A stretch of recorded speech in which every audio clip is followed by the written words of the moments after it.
All right. Hey, Marcus, great to meet you. Cheers. My name is Jeff, and I just want to ask you some questions about your view of the world. Sure, yeah. So just be honest, just wherever you're at the moment. So the questions are past, present, future, and purpose of life. Okay, so that's, yeah. So if we go to the past, how would you explain the origin of the universe? Like, how do you think it came into being? Oh, it's such a hard question. There's so many different views. I think personally for me, as I'm Māori, I tend to believe in Māori ideology. So didrangipapa, formation of the te ao, which is te ao Māori, which is the Māori world, and the world that we live in today. Yeah, I'm very big believer in that. Like, yeah. Okay, cool. Very interesting. So how does that match with science? Like, have you been able to kind of reconcile the two together?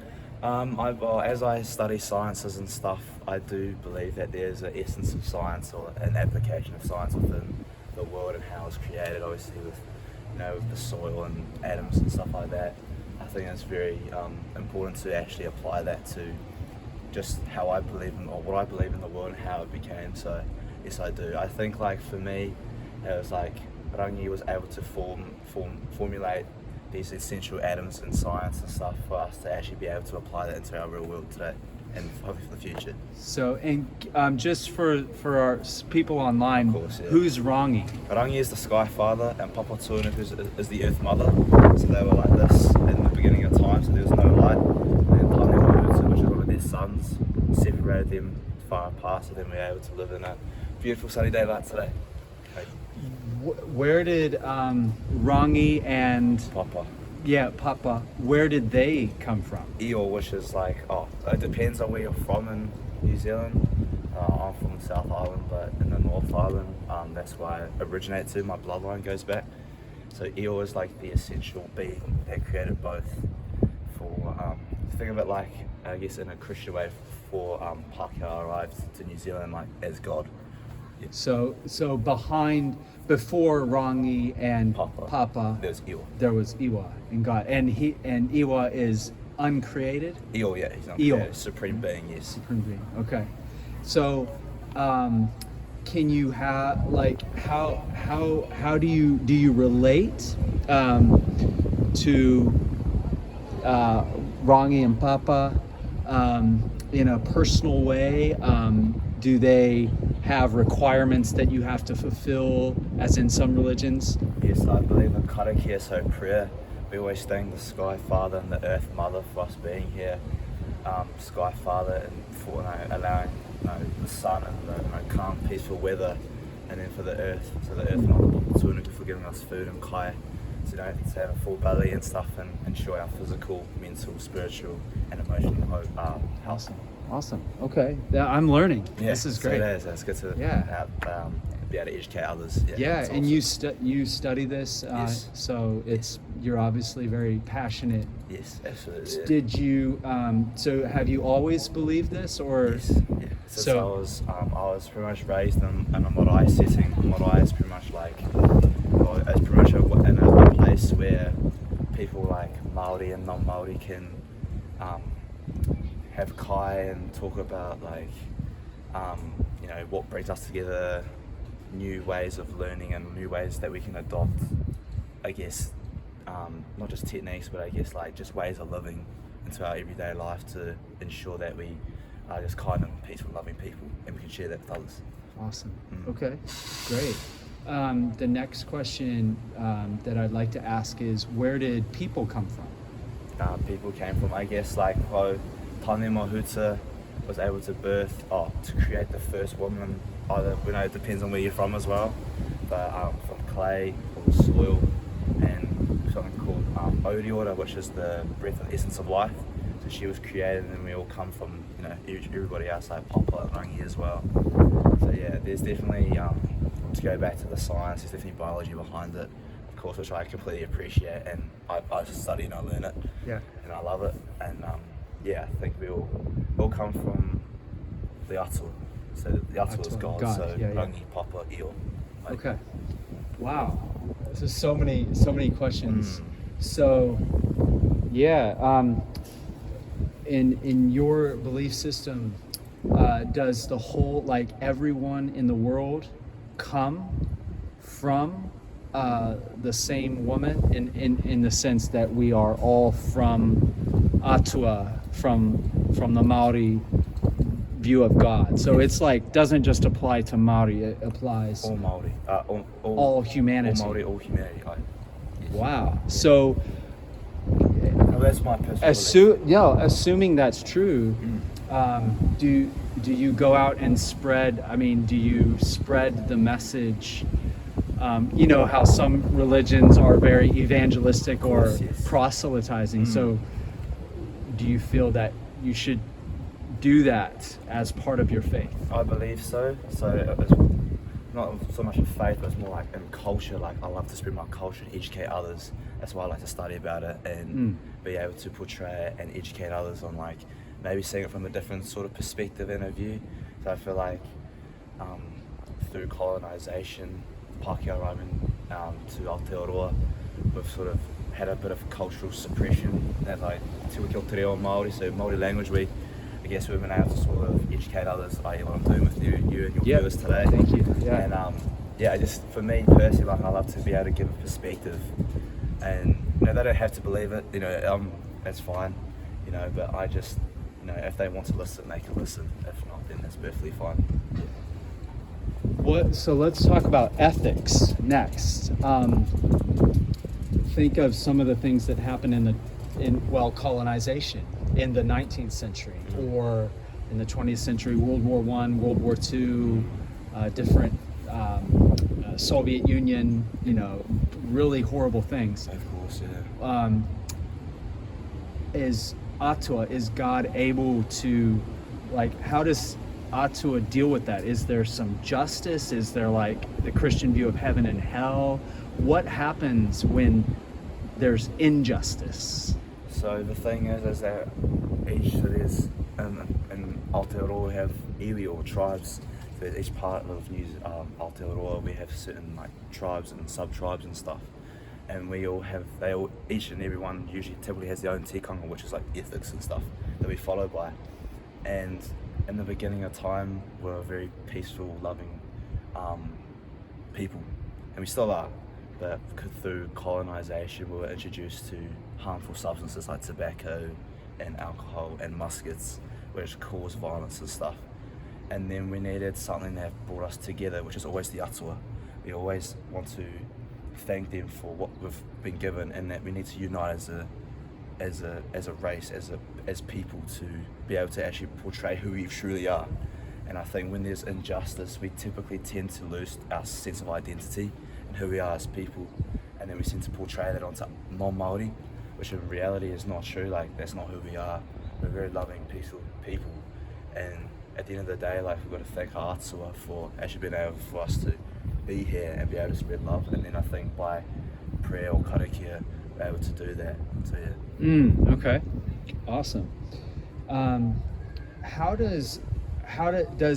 What do you think about Jesus, and how does he fit in your worldview?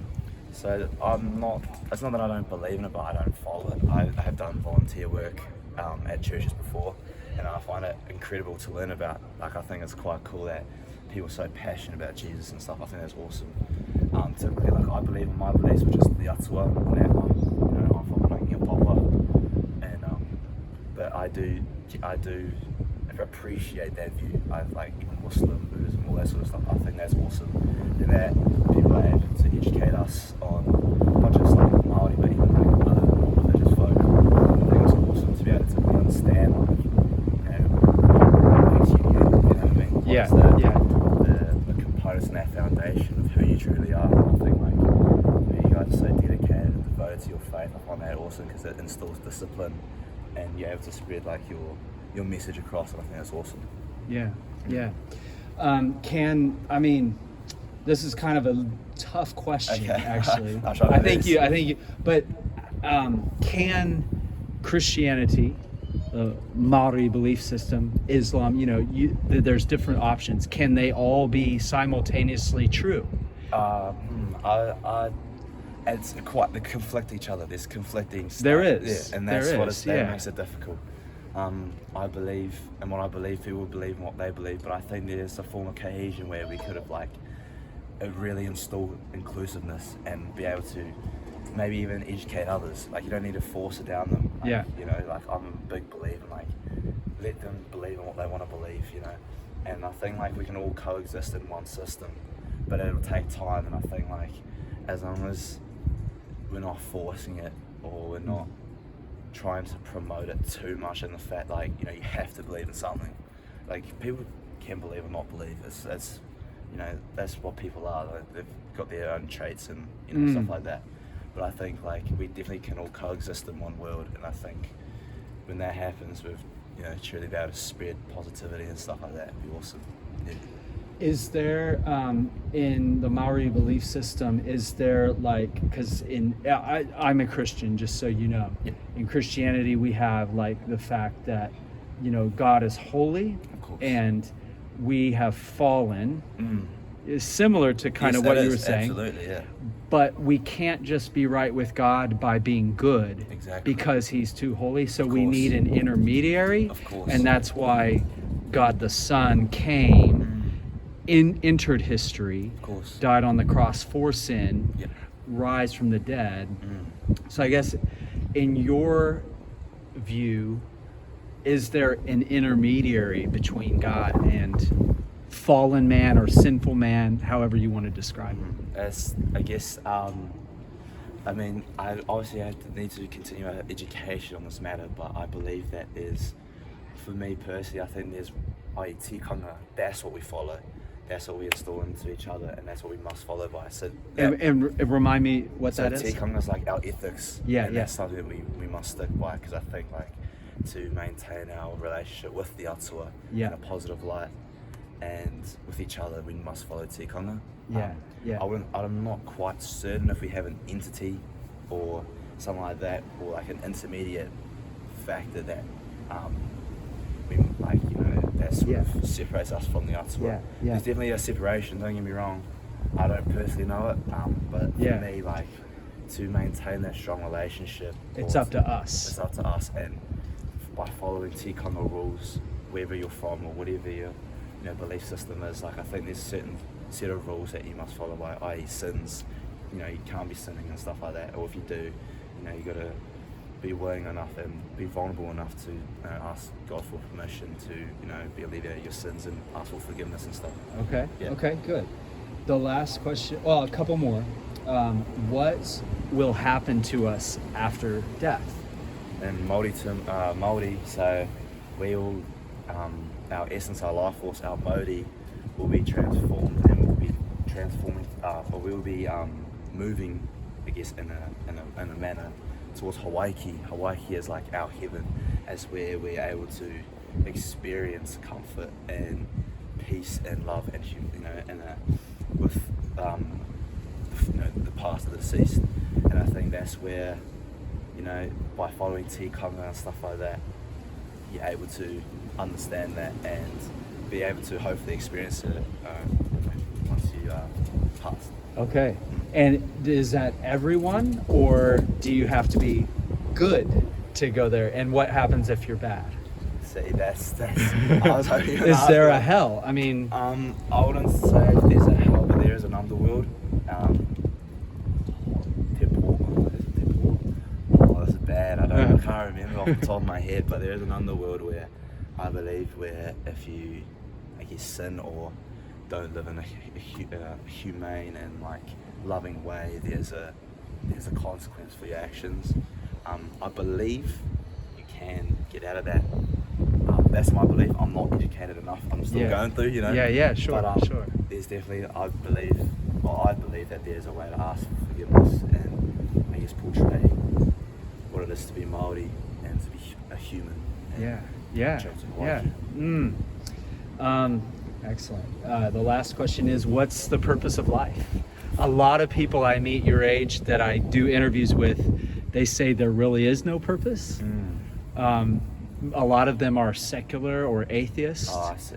But you might have a different answer. I guess believe career-wise, for me, it would be becoming a doctor. I'm doing special science to get into that profession slowly, day by day. For me, I needed to take a break from, I did receive offers, but for me, it's to take a break to be who I am, find my true self, and then hopefully get amongst it in a few years' time. But for me, the purpose of life is to be able to help people that are in, I guess, I know it's not really a word, but unhelpable way, if you know what I mean. Like when they're down rock bottom, you're able to at least restore their health. And I think being able to spread love and then be able to apply it in a moldy way, i.e. like proper show who you are in a humane, loving way, is important for us to understand what it is to be human, what it is to be moldy, and then be able to educate others on that matter. Absolutely. Okay. Man, this has been awesome. I have learned so much. Awesome. Yeah, can I share real briefly just something to give you to think about? Yeah, sure. It's so close. There's a lot of similarities, which I love. So as a Christian, basically the Bible teaches creation, fall, redemption through Christ, and restoration. So there's so many similarities, like God creating the world. God is good. We're made in his image, according to the Bible, which means we are so closely connected to God. But the Bible teaches that the first man and first woman, they rebelled against God by their free choice in a garden.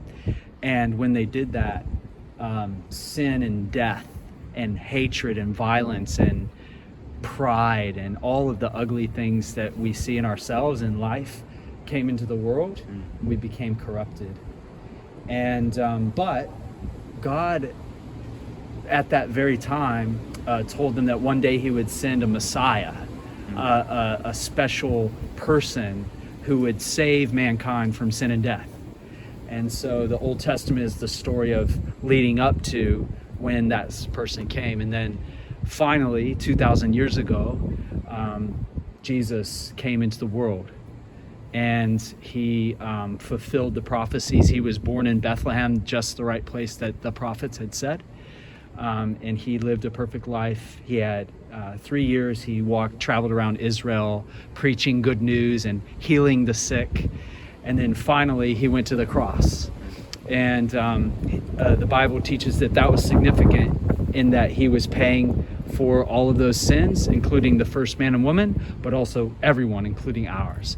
And that's the intermediary to bring sinful man back into relationship with Atua, with God, who's holy. And that without that intermediary, we're lost. And that's why Jesus is so important. And basically, our job now that Jesus has done that is to believe, to have trust in who Jesus is and what he did. And the Bible teaches that if we do that, that's how we go to heaven with God for eternity. So we can't, through our good works or our kindness, achieve heaven. We have to get to heaven through a substitute. So that's really the only big difference. So that's what I'd encourage you to consider is, do you need someone between you and Atua because so much of the other details are very close. Have you read the Bible before? I've read a bit, yes. Yeah. So I just encourage you to keep checking it out. But yeah, this is great. Cheers. So thank you. I appreciate it. Okay. Well, thank you. Have a good day. And Cheers. this will be on Firm Foundation NZ if you want to watch this on YouTube. Okay. Yeah, Share it awesome. with your friends. Sweet. Cheers.